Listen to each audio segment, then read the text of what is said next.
At my wedding day, my sister tore my expensive wedding dress, worth $400 so, in front of everyone. I was furious and warned her she'd face the consequences, but my cruel mum screamed, "How dare you threaten my daughter?" Then she punched me so hard on the nose I stumbled back and hit the table. Just then, with a very loud bang, the door burst open, and what happened next left my mum frozen in shock. They tore my wedding dress not once but twice, and on the happiest day of my life, the person who gave birth to me punched me in the face in front of everyone. I was bleeding, humiliated, and heartbroken. But what they didn't know was that punch didn't break me. It woke me up. My name is Emily, and I'm 28 years old. I never imagined that my wedding day, the day I had envisioned since I was a little girl, would become the stage for one of the most painful yet empowering moments of my life. Growing up, I was never the favorite. My younger sister, Sarah, was the one everyone's eyes followed, beautiful, bold, and always outspoken. Our mother, Linda, adored her to the point where it often felt like I didn't exist in comparison. I was the quiet one, the responsible one, the so-called plain daughter who focused on studies, work, and keeping the peace at home. But peace, I've learned, often comes at the cost of your own voice. For years, I tolerated the subtle jabs, the comparisons, the way Sarah would say things like, "You're lucky to even have a boyfriend." It hurt, but I swallowed it. I worked hard, built a stable career, and focused on my own life. Then came Michael. From our first conversation, he treated me like I was enough, more than enough, in fact. He respected my opinions, encouraged my goals, and stood by me when my family didn't. After 4 wonderful years, he proposed. It was simple, heartfelt, and perfect. And for the first time in my life, I felt like maybe, just maybe, I deserved to be the center of attention. Planning the wedding became a dream come true. We chose a peaceful venue just outside the city of Brookhaven, surrounded by gardens and soft lights, the flowers, the guest list, the music. I was involved in every detail, but nothing mattered more to me than the wedding dress. Since I was a teenager, I had dreamed of walking down the aisle in a white gown that felt like magic. I spent months saving and finally chose a handcrafted designer piece made with layers of soft tulle, custom lacework, and the most delicate pearl detailing I had ever seen. It wasn't cheap, but it was worth it. Michael had smiled when I showed it to him and said, "If this is the one that makes you feel like a queen, then it's perfect." Of course, Sarah had something to say when she saw it. She sneered and said, "It's all right, I guess, but don't you think it's a bit much for someone as understated as you?" I brushed it off. I had spent my whole life trying to earn their approval, not anymore. This wedding wasn't about their judgment. It was about love, hope, and a new beginning, or at least, that's what I thought. As the wedding day drew closer, the air around me grew thick with excitement, and something else I couldn't quite name. A nervous energy clung to me, not just from the pressure of perfection, but from the presence of my family, particularly Sarah. She had returned home for the festivities a week before the ceremony, and though she smiled for photos and made polite conversation, there was always a sharpness beneath her words, like a blade wrapped in velvet. At one point, while we were going over the table arrangements, she leaned in and said with a sweet voice that barely masked her venom, "You know, I'm honestly surprised Michael went through with this. You're not exactly what men usually dream of marrying." I stared at her, stunned. I wanted to respond, to defend myself, but before I could speak, our mother, Linda, walked into the room. She didn't scold Sarah, she never did. Instead, she placed her hand on Sarah's shoulder and said with a warm smile, "Oh, honey, you always know how to lighten the mood." I swallowed my frustration and kept my focus on the wedding board in front of me. For years, this had been the dynamic. Sarah would belittle me, and Linda would either laugh it off or, worse, praise her for being honest. What hurt the most wasn't just their words, it was their unity against me. No matter what I did, how much I achieved, or how hard I worked to please them, I was always the one they looked through, not at. But I had Michael. The first had his family. His mother, Margaret, was everything mine wasn't. Gentle, wise, and genuinely kind. When she saw how overwhelmed I was during the menu tasting, she took my hand and said, "You don't have to be perfect for everyone, Emily. Just be happy for yourself." Still, It was hard to stay above water with the constant backhanded comments Sarah made.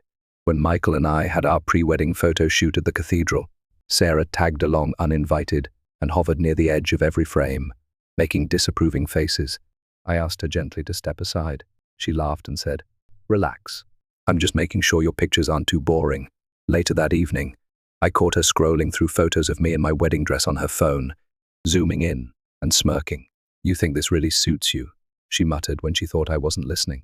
I looked her straight in the eye and said nothing. I wouldn't give her the satisfaction of knowing she'd gotten to me, but deep inside, I felt a chill, a warning. Linda, too, had started acting strangely. She seemed distant during dress rehearsals and was far more concerned with Sarah's seating arrangements than mine. During dinner, she'd whisper to relatives about how over the top the ceremony was becoming. I tried to let it go. I wanted to believe that somehow they would come around, that on the day of the wedding, they would be proud of me. I had no idea how wrong I was. The morning of my wedding was a mixture of nerves and excitement. The sun rose gently over Brookhaven, casting a golden hue across the garden where the ceremony would take place. My bridesmaids were already getting ready in their suite, while I made my way to the bridal dressing room, a quiet, private space reserved for me alone. My heart fluttered with anticipation today. I would finally wear the gown I had dreamed of since I was a girl. But when I reached the door, something unexpected happened. As I turned the knob, the door flung open from the inside. Standing there, casually zipping up her handbag, with a smirk on her face, was Sarah. "Sarah, what are you doing in here?"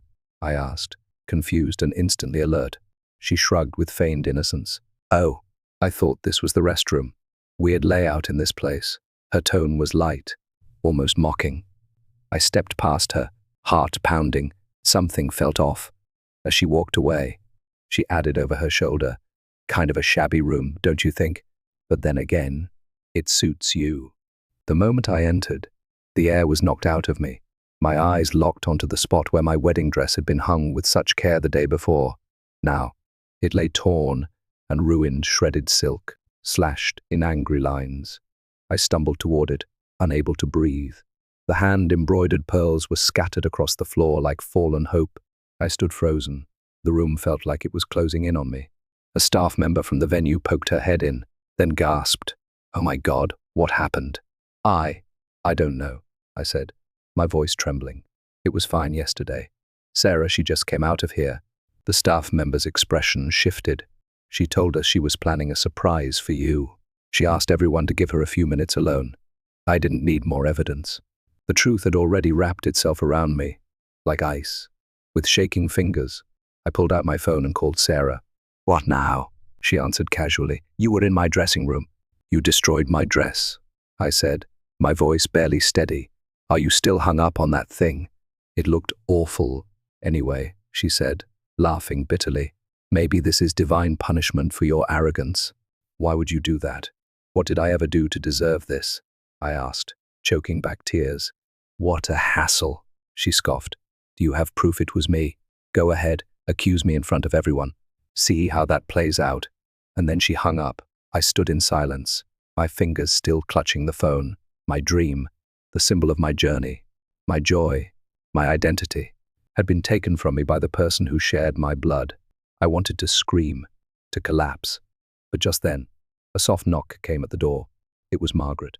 She took one look at the shredded gown and came to my side without hesitation. "Emily, who did this?" I didn't have to answer, she knew. She saw it in my eyes. For a moment, she said nothing. Then she gently placed a hand on my shoulder and said, "I had a feeling something like this might happen. That's why I brought something else, something I wore on my wedding day. It's not just a dress, it's a piece of history." I looked at her, dark confused. "You brought a backup?" Margaret nodded. "It's a haute couture gown, Italian silk, hand-beaded crystal lace. It was worth over $400 when it was made. We've kept it preserved all these years. I always imagined passing it on to someone who would cherish it." My breath caught in my throat. I couldn't believe what I was hearing. "Margaret, I don't know what to say." She smiled. "Say yes. Put it on. Walk down that aisle with your head high. Don't let anyone steal your light today." And just like that, hope returned to me, not through the dream I thought I needed, but through a woman who believed in me when my own mother wouldn't. I took a deep breath, wiped my tears, and said, "Let's do it." The sun was now fully up, pouring light through the stained glass windows of the outdoor chapel as soft music echoed across the venue. My heart beat like a drum beneath my ribs, but I felt a strange calm washing over me. I had cried, I had grieved the dress I had chosen with so much care, but now, as I stood before the large wooden doors, ready to walk down the aisle, I wasn't thinking about what had been taken. I was thinking about what I still had: love, dignity, and the power to rise above it all. My father, Robert, stood beside me, arm outstretched, his eyes glistening. "You look breathtaking," he whispered, voice thick with emotion. I gave him a small smile. It's not the dress I planned to wear, but maybe it's the one I was meant to wear. The doors opened slowly, revealing rows of seated guests, soft petals on the stone path. And at the end, Michael, my rock, my love, standing tall in his grey tailored suit, eyes locked on me. I saw his breath hitch as he took in the sight of me. The gown, Margaret's legacy, shimmered like moonlight. Its Italian silk hugged my figure with regal precision, and the lace detailing along the sleeves and hem danced with every step I took. The crystal work on the bodice caught the sunlight in 100 places, casting delicate sparkles along the aisle. A long lace veil trailed behind me, and atop my head sat a tiara Margaret had tucked into my hand minutes before, whispering, "You deserve to feel like royalty." As I walked forward, the gasps among the guests were unmistakable, but I didn't let my gaze waver, not until I passed the front row and spotted Sarah sitting on the left next to Linda. Sarah's face was frozen in disbelief. Her mouth hung slightly open, eyes wide with shock. She had expected me to walk in humiliated or in a makeshift dress. Instead, I walked in like a queen. Linda sat beside her, expression unreadable, but I saw her grip tighten on the edge of her seat. When I reached the altar, Michael took my hand. His voice was low, filled with awe. "You're the most beautiful thing I've ever seen." Under the veil, I smiled. "You don't even want to know the morning I had." He chuckled softly and squeezed my hand. The ceremony began, and though the weight of what had happened still clung to me, I stood tall, grounded by Michael's love and Margaret's quiet strength. We exchanged vows under the dappled sunlight, surrounded by flowers and music, and when the officiant declared us husband and wife, we kissed gently, tenderly, with a promise in that moment that nothing would break us. As we turned to walk down the aisle, as newlyweds, flower petals floated through the air. Just before we passed Sarah and Linda, I caught a glimpse of Sarah twisting the edge of her handkerchief until it tore. Her face was pale, lips trembling, but I didn't look away to gloat or to shame her. I simply walked on, head held high. This day wasn't about revenge, it was about reclaiming joy. I had every reason to fall apart, but I didn't. I showed up, I stood tall, and I chose love over bitterness. The garden transformed into an evening dreamscape as the reception began. Twinkling lights strung above the tables shimmered in the golden hour glow, and soft music floated through the air. Laughter and the clinking of glasses filled the space. Guests mingled with joy, and waiters moved about with trays of hors d'oeuvre and champagne. For a moment, everything felt like a fairy tale, but I knew the storm hadn't passed yet. Michael and I had just finished taking group photos, and I stood near the center of the reception area, talking to some of his extended family. Still wearing Margaret's exquisite gown, it fit perfectly, as if it had waited all these years for me. The compliments kept coming, and while I smiled humbly, I noticed Sarah standing off to the side, her arms folded tightly across her chest. Suddenly, she stormed forward. "Why are you wearing such a fancy dress?" she demanded, loud enough for nearby guests to hear. "That veil, that tiara, and this gown, who do you think you are?" Conversations around us faded into silence. "You shouldn't be the one standing out," she continued, her voice rising. "I'm the pretty one. I always have been. But now look at you, flaunting something that was never yours to begin with." I tried to stay calm, but I could feel the tension rippling through the crowd. "Sarah," I said evenly, "you already destroyed my dress this morning. Why are you still doing this?" She took a step closer, eyes full of resentment. "You mean that rag you called a dress? That wasn't even worth saving." I opened my mouth to respond, but before I could speak, She reached out, and in front of everyone, grabbed the hem of my gown and ripped it. A collective gasp echoed around us. The tearing sound cut through the silence like a blade. Sarah had pulled with such force that the lower part of the silk skirt now dangled, damaged beyond repair. Embroidered lace and crystals littered the floor. I froze, stunned, disbelief coursing through me. Tears welled in my eyes, not just for the damage she'd done to something so valuable, but because she did it without shame, without care, right in front of Michael, his family, and our guests. I couldn't stay silent. I stepped forward and shouted, my voice trembling with fury. "What is wrong with you? Sarah, this is a $400.0 dress. Margaret trusted me with it, and you've ruined it again." Before she could answer, a sharp voice cut through the tension. It was Linda. "How dare you speak to your sister like that?" she screamed, pushing through the guests. She reached me in seconds. "Mom, she just tore my dress again," I said, backing up, unable to believe what I was hearing. But Linda didn't stop. "Do you think you're some kind of princess now, wearing another woman's dress and talking back to your own sister on your wedding day?" Then, before I could react, Linda raised her hand and punched me straight in the nose. A sharp, burning pain exploded across my face as I stumbled backward, catching myself on the edge of a chair. Blood rushed to my nose. My vision blurred for a second, not from the force, but from the shock. Everything went completely silent. A few guests screamed. Michael ran to my side, shouting my name. I pressed my hand to my nose, feeling the warm trickle of blood, too stunned to cry. "You're insane," Michael growled at Linda, shielding me. "What the hell is wrong with both of you?" Before anyone else could say a word, David, the venue manager, came rushing over. He looked at me, saw the blood, then turned to Sarah and Linda. "I'm calling the police," he said, voice firm, "and an ambulance. This ends now." Within minutes, flashing red and blue lights appeared at the venue's gates. The sound of approaching sirens cut through the hushed crowd like a warning bell. Guests stepped back, murmuring in shock, some with phones in hand, others frozen in disbelief. Michael held my hand tightly as I sat in a chair, a damp towel pressed against my nose by one of the staff.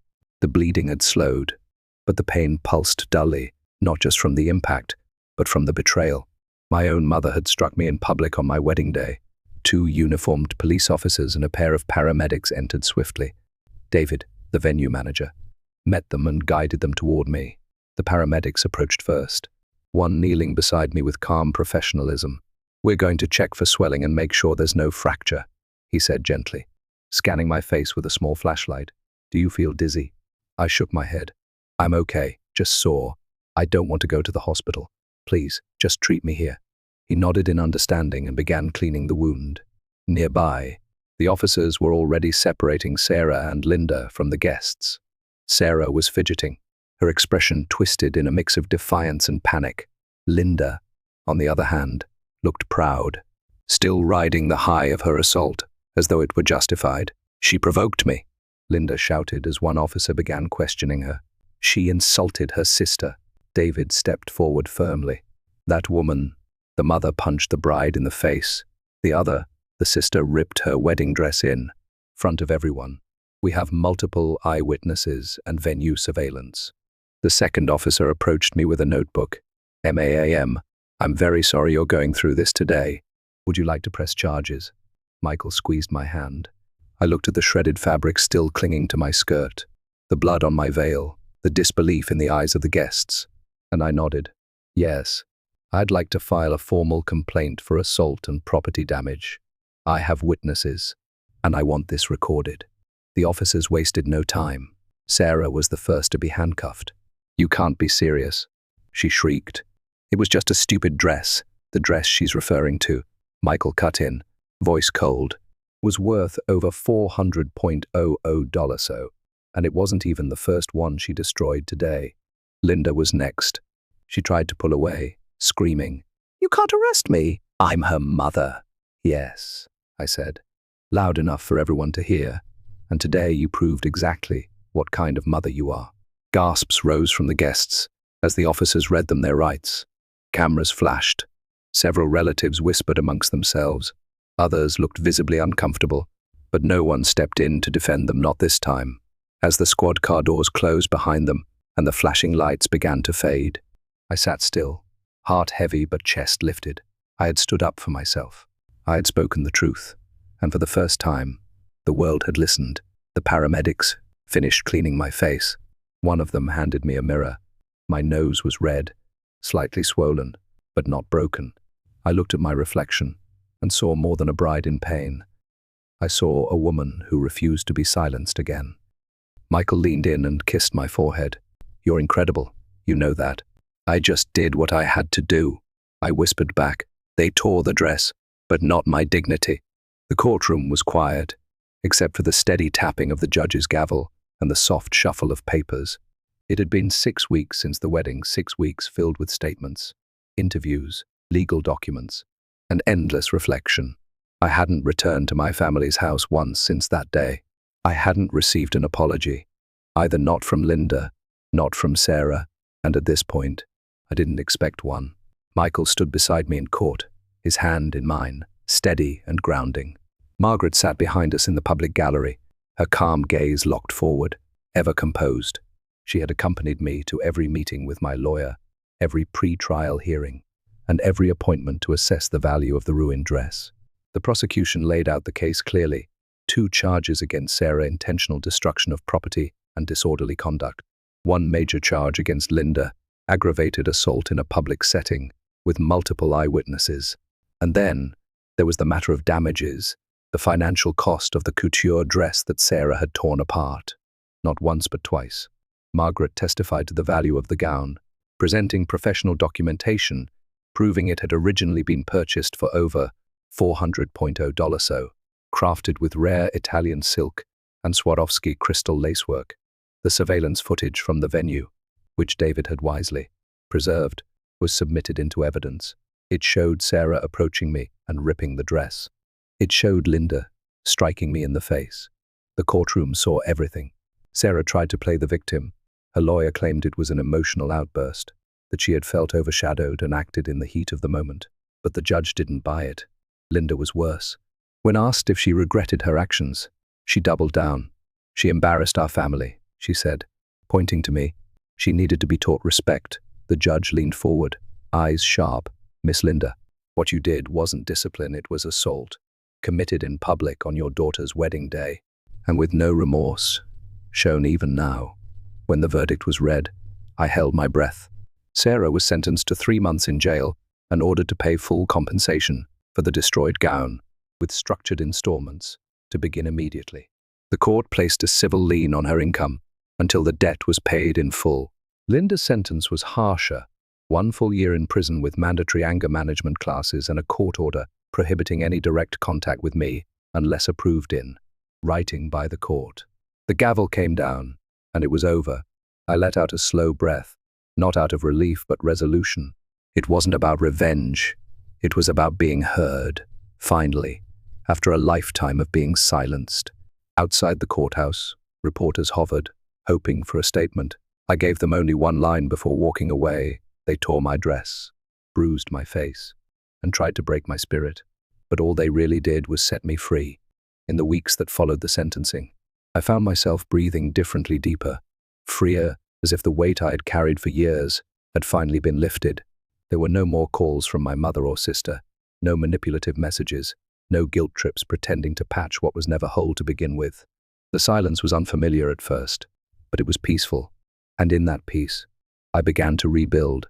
Margaret, ever graceful and composed, suggested I take time off to recover emotionally, but instead, I asked if we could visit her storage unit, the place where her treasured bridal collection had been kept. Inside, we found not only sketches, fabric samples, and preserved gowns, but memories. Margaret had once dreamed of opening a boutique, but life had taken her in another direction. When I told her I wanted to bring that dream to life again, not just for her, but for myself, she didn't hesitate. That very month, we signed the lease on a small studio in Brookhaven. We painted the walls a soft pearl white, installed custom shelving for lace, silks, and crystals, and set up a fitting space that felt like a sanctuary. Together, we named it Second Bloom Bridal, a tribute to the idea that beauty can rise again. even after devastation. Michael helped with the setup on weekends. Even though he was juggling his own work, he was proud of me. Every time he looked at me, it wasn't just with love, it was with admiration. We moved into our new home, and though it was modest, it was filled with warmth, laughter, and the promise of a future untouched by past bitterness. The first bride who walked into my studio reminded me of myself. She was quiet, unsure of her beauty, clutching a photo of a dream dress she thought she couldn't afford. I listened to her story, her insecurities, her hope, and then I helped design something just for her, something that made her light up when she looked in the mirror. I'll never forget the way her eyes filled with tears when she said, "I've never felt this confident before." It was in that moment I understood. This was more than business, it was healing. Each dress I worked on, each bride I empowered, stitched over a wound I didn't realize was still raw. I wasn't just helping others step into their power, I was reclaiming mine. One day, as I locked up the shop and stepped outside into the soft glow of the afternoon sun, Michael met me at the sidewalk with 2 cups of coffee and a knowing smile. "How's my favorite bridal designer today?" he asked, leaning in for a kiss. Exhausted, I laughed, but in the best way.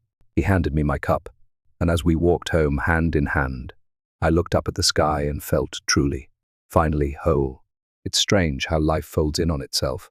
A day that started with shattered silk and shattered trust turned into the beginning of something extraordinary. Sometimes, I wonder what would have happened if things had gone smoothly, if Sarah hadn't ripped my first dress, if Linda hadn't raised her hand against me in front of 100 people. Would I have still found the strength to say enough? Would I have still realized the power of choosing myself? I don't carry bitterness anymore, not because I've forgotten, but because I've outgrown it. I've built something real out of the ruins they left behind. I've turned hurt into art. Every stitch I sew into a bridal gown, every design I create, is born from the fire they tried to drown me in. And that gown, Margaret's heirloom, it now sits displayed at the entrance of Second Bloom Bridal, not for sale, but as a symbol, a reminder that when someone tries to destroy you, your resilience can become your finest adornment. Beneath the display case, there's a small plaque that reads, "This dress was once worn by a bride who stood tall when others tried to tear her down." Her story reminds us, dignity, unraveled. The community I once felt invisible in now sees me not as someone's daughter or someone's sister, but as Emily, the woman who stood up, spoke out, and turned pain into purpose. Linda is still serving her sentence. Sarah, I've heard, struggled to find employment after her record became public. She's moved out of state, and from what little I've gathered, she keeps a low profile now. I haven't spoken to either of them. I don't need to, because the truth is, they lost far more than I ever did. They lost a chance to grow, to reflect, to love. And I gained myself. Sometimes, brides ask me if I've always loved weddings. I smile, because the answer is layered. I tell them I didn't always believe I belonged in a gown like this. But one day, I walked down the aisle wearing something I didn't choose, and realized I had become someone stronger than I ever imagined. And now, every time a woman steps into my studio, doubting her worth, thinking she's not enough, I help her find the mirror, adjust the lace, lift her chin, and say, "You don't have to wait for someone else to make you feel special. You already are." They may have torn my dress, they may have punched my face, but they could never touch my spirit. I am Emily. I am 28, and this is the beginning of everything. Thank you so much for staying with me through this journey. Sharing my story wasn't easy, but I hope it reminded someone out there that no matter how much pain others try to bring into your life, you can still rise above it. If this story moved you, or if you found strength in it, please make sure to like this video, leave a comment to share your thoughts, and subscribe to the channel for more powerful, real-life stories. Your support means the world to me, and it helps me keep telling stories that matter. I'll see you in the next.